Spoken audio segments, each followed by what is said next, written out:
Worship teams, welcome back. Great to have you. Brandon Dempsey, Worship Team Training, here with you again for another Worship Team Hangout. We got all of our friends here live on Periscope. So Periscope, say what's up.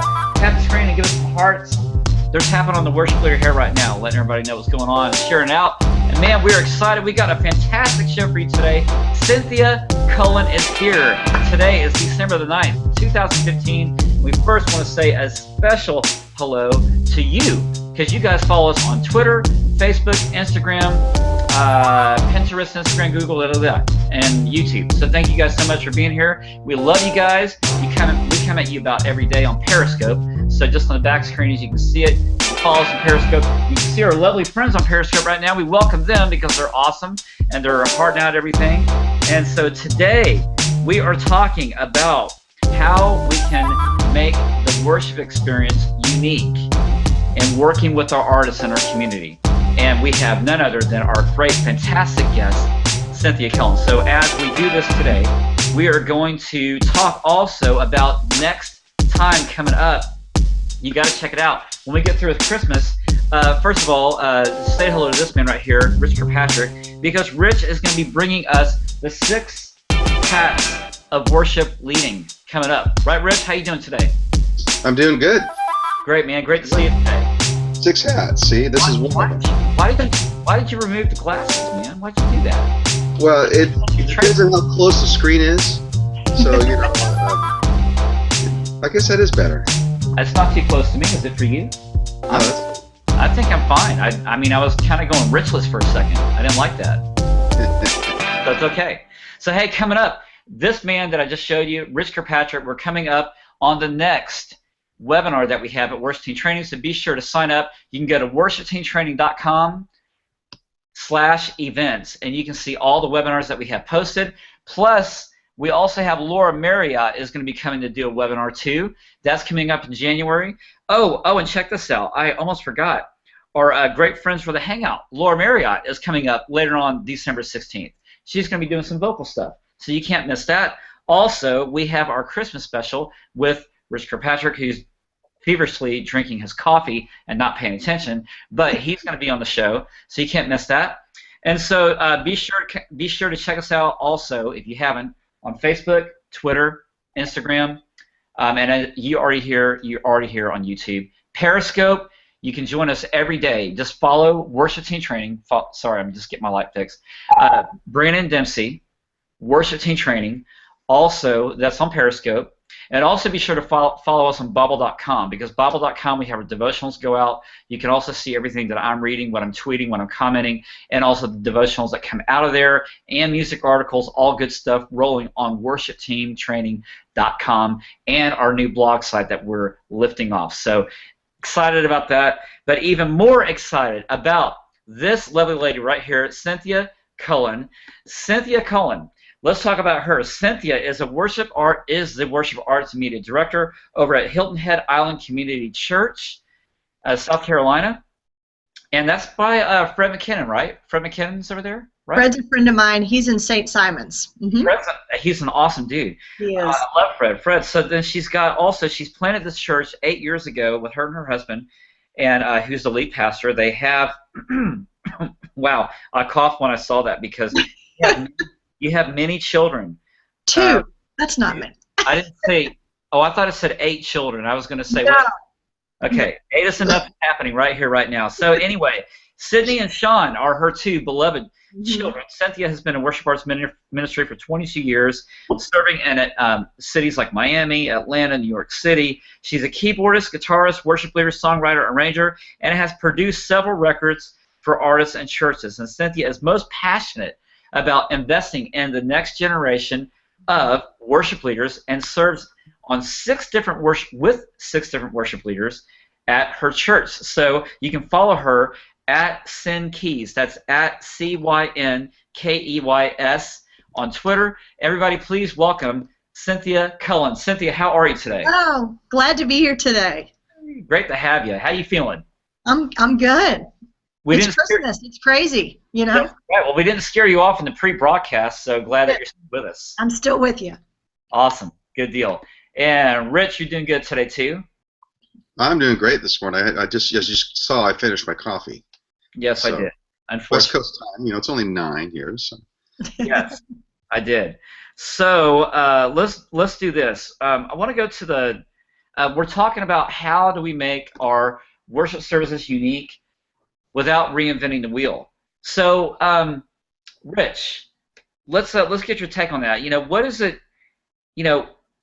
What does it mean to create a template that allows uniqueness for artists without reinventing the wheel every week in your worship service?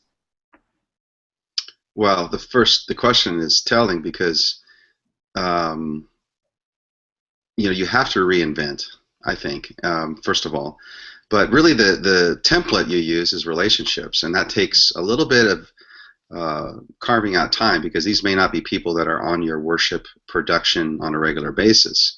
So what has to happen is you have to carve out time for the relationships, and that's that can happen in a number of ways, but that's definitely not that goes against the grain of you got these weekends and you have this small team that you try to that is your wheel, and you don't want to mess that up, but in a way you have to go against that energy and mess it up.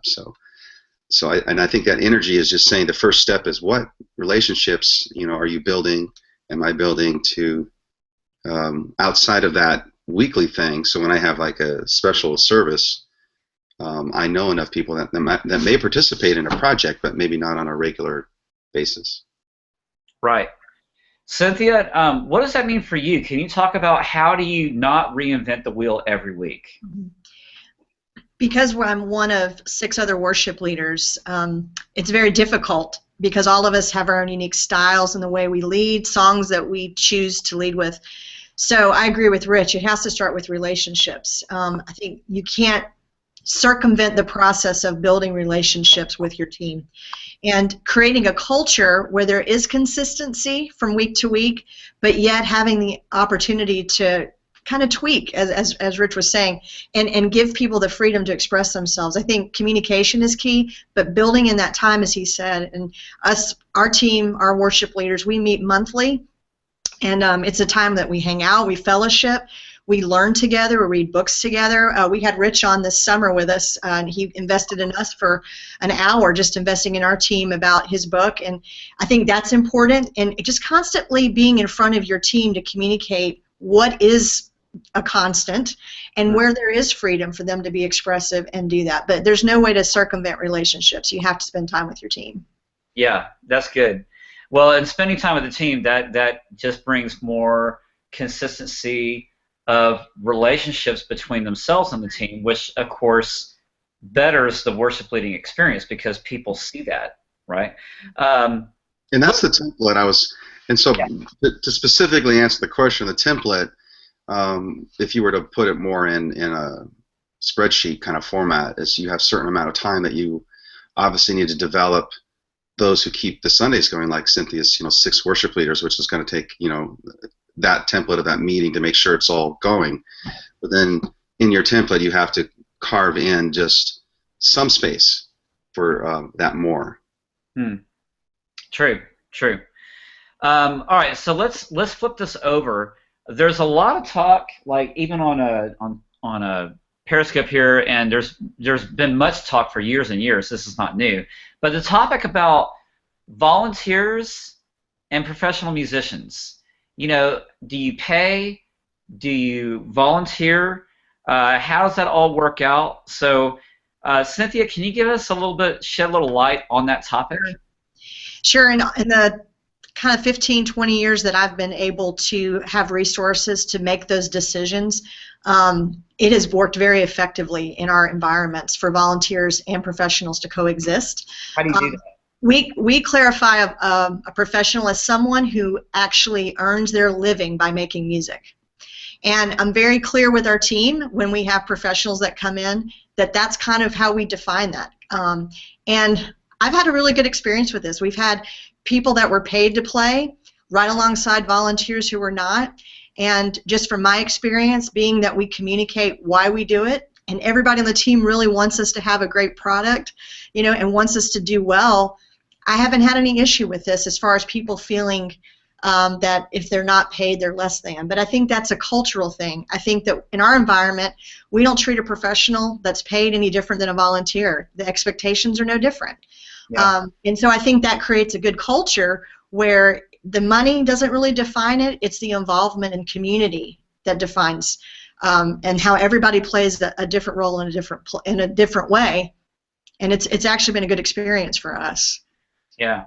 Well, that's great. Can you kind of walk us through a scenario of maybe how Yes. do you integrate your professional musicians with the volunteers besides them being musicians? Sure. I have a really great story about this happened at a church I was serving at in Atlanta.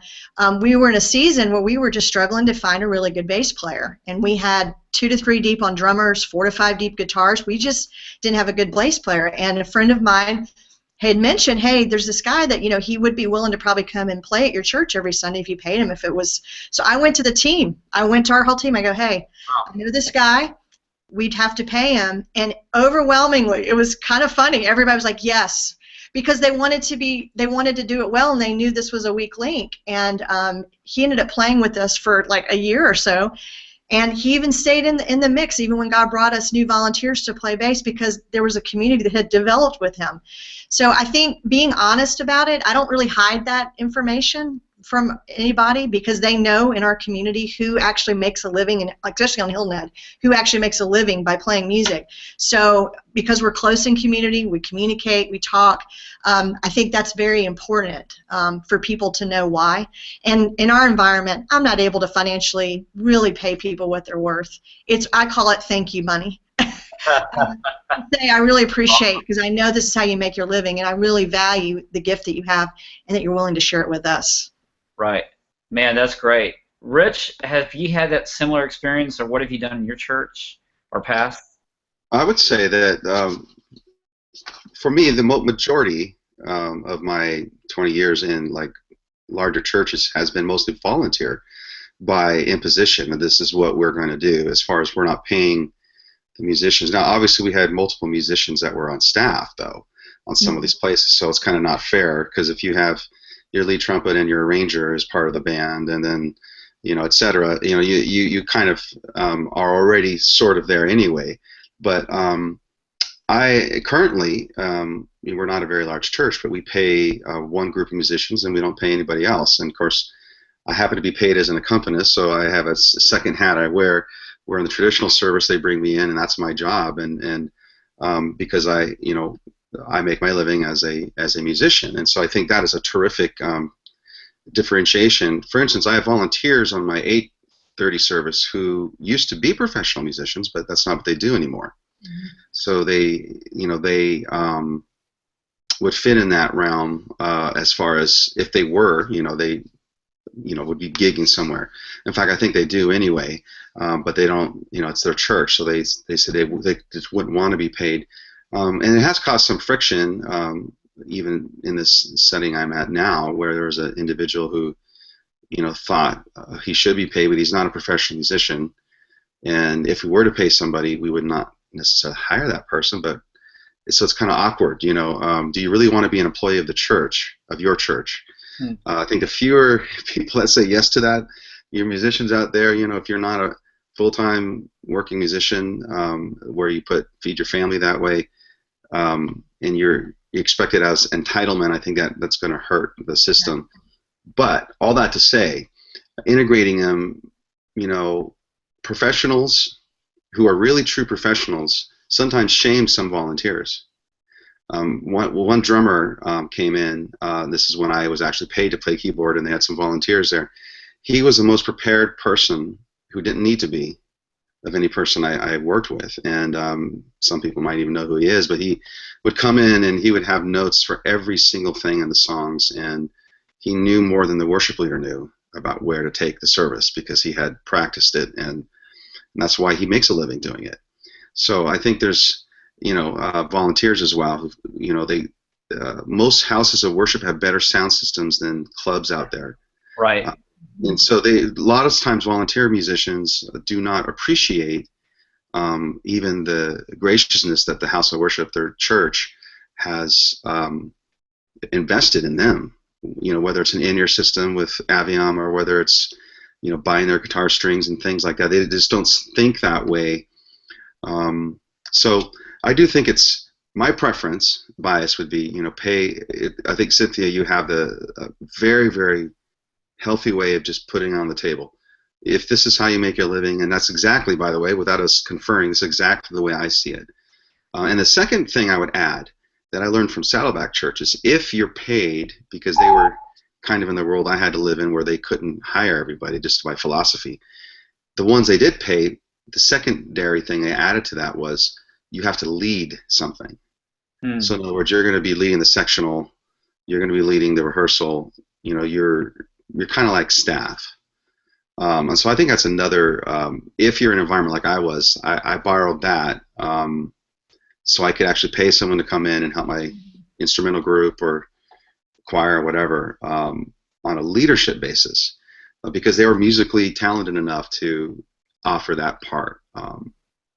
Anyway, that's, hopefully it doesn't discourage people, but, if you have professional musicians or artists, I think sometimes it's, you wouldn't ask the electrician, take a whole week off to rewire our building for us with no pay, if that's the way he made his living. Yeah. Now, if he chose to do so, which he said, here's what I want to give the church. If you, in your construction, I'm a licensed electrician, I'm going to take the week off and I want to donate that to the church. And then the church in kind should put a gift in kind and write out how many thousands of dollars that licensed work is worth. So sometimes I think artists, the professional side of who an artist is in general, we need to appreciate as a church, especially if we want to reach them and pull them into some of our special events. Right. I think, too, for our team, I have several professional musicians that say, no, I don't want to. This is my offering. This is what I do to give back to the Lord. And I think that most of them, I would hope, and some of them are probably watching this, know that I never want to rob them of being able to feed their family because I need them. I would never use that as a guilt, well, you should serve the church this way. That's just not the way that I've ever operated. So I think, too, creating a culture and an environment where you're for people first. I'm for our team, for them to be all God's created them to be, for them to use their gifts in our community the way God's gifted them. But I'm for them and I'm for their families. And I want them to know that. And I think that as long as that's communicated and there's that open door between you and your team, I think that it can be possible for them to coexist. I'll tell you, too, our volunteers they love the level of the professionals coming in because it helps them to be better. And I've just seen this mentoring happen between professionals and volunteers. It's been amazing. Even for me, as a new guitar player over the last 8 years, it's been awesome to have these really good guitar players go, hey, that wasn't too bad what you just did. I mean, there's a culture that can be really cool of seeing that kind of mentoring between those that are really, really good at it and those that are coming alongside. So I think that's a powerful tool also in community. Awesome. Hey, great thoughts between you both. You put them together, you got one big, really mad brain. So, anyway, hey, last question though. That something that I've been thinking about, what you had said here in your notes here, Cynthia. What can you talk about? What are some of the non-negotiables about planning and creating a service with artists in your community? I think you have to start with. You gotta let your dog speak also. Okay. Okay. Yeah. Coco is. Hey, Coco. Yeah. He decided he wanted to be part of the conversation. Twittered us, so he's watching, so he's making sure that you behave. This is Kokomo. All right. Hey, what's up, Coco?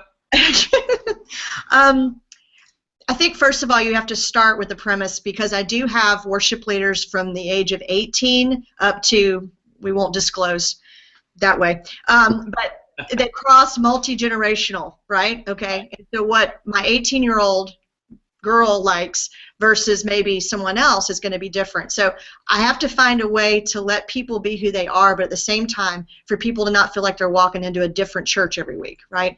So we start from the premise of we're going to be a participatory worship experience every week. The first thing we're going to do is make sure that what we're doing and what we're programming, it causes people to want to go with us and not spectate. participate, not spectate. So that's a non-negotiable for us. So that kind of helps a little bit with programming and choosing material, because if that's going to be a huge factor, then that's where we start with. The second part of it is we're going to be authentic. We're going to be real, and we're going to be honest. I don't want anybody to feel the pressure that they have to lead worship like me. We do talk about our craft and how we can be better communicators and how we can transition better, and those are some of the technical things that we discuss as worship leaders every month, and how to do that better, because we can all improve on that, myself included. But at the same time, I want our team to be who they are. I think that's why our church loves having different worship leaders, is that when I'm up there, it's a certain way, you know, and the way I lead people. So I think allowing people the freedom to be who they are is a non-negotiable. Let your church worship experience express who God's brought to your church. If you have a flute player, find a way to integrate them. If you have a saxophone player, which we do, we find a way to integrate and use the people God has sent to Hilton and Allen Community Church and outside of our walls to create an experience that people feel like they can connect with, that's real and authentic. Wow. I love that. Many things are going through my mind. Rich, how about yours? Well, I'm just soaking that in because I think it's brilliant. I told you Cynthia was brilliant, didn't I? You did. I'm so yeah. She's awesome. Quite a leader, and I think, you know, she lives this out too. I've seen the evidence of it, and really, I want people to hear what she's saying about who has God brought to your church. Do you love those people? I know I'm a conference junkie, you know. You go and you see something from a church worship team and you're just like nuts and you want to recreate it. You're inspired, like going to a museum or something, you know. But the thing is, we might miss out if we don't listen to this on loving, you know, the grass, the green grass that's on our side of the fence, and tending to it and seeing how it can grow and what uniqueness it has. Yeah, that flute player that you have or whatever. We have an oboe player, young man, and so obviously if there's a choir piece that has an oboe part or something that can be, we throw it in. Yes. Where not every church can have that. So it really is a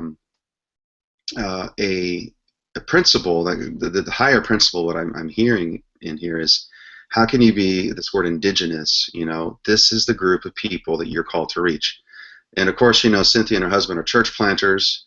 You know, they've had to think through this. You know, like who lives on this island in this town. But those of us who are in established churches, I think maybe it's a little bit more of a challenge, but I think it's the kind of conversation you must have. Like, how do you take the group of saints and sinners and all mixed in, and you know, include them, help them participate, because the church is a place where, you know, we want people to participate. Worship is an activity that needs participation, and that's the whole modeling. So, but how you do that musically requires a little bit of creativity. I mean, yes. You know, you have to transpose a trumpet part, you know, into B flat or something. You know, you have to. Right. There may be some things that you need to grow in to accomplish it, but I say that investment.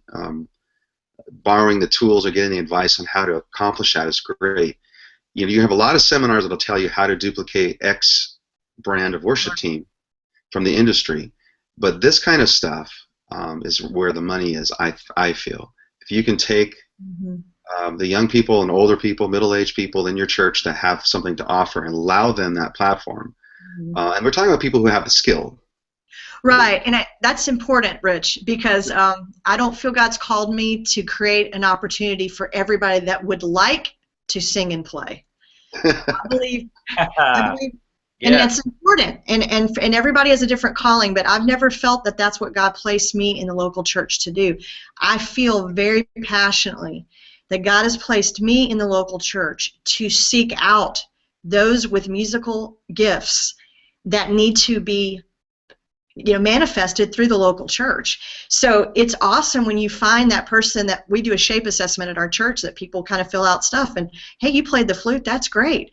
You know, and Christmas is a great time of year where I can use different instruments, or, you know, I had this experience doing this, and it's amazing to find those people that God just brings to your community.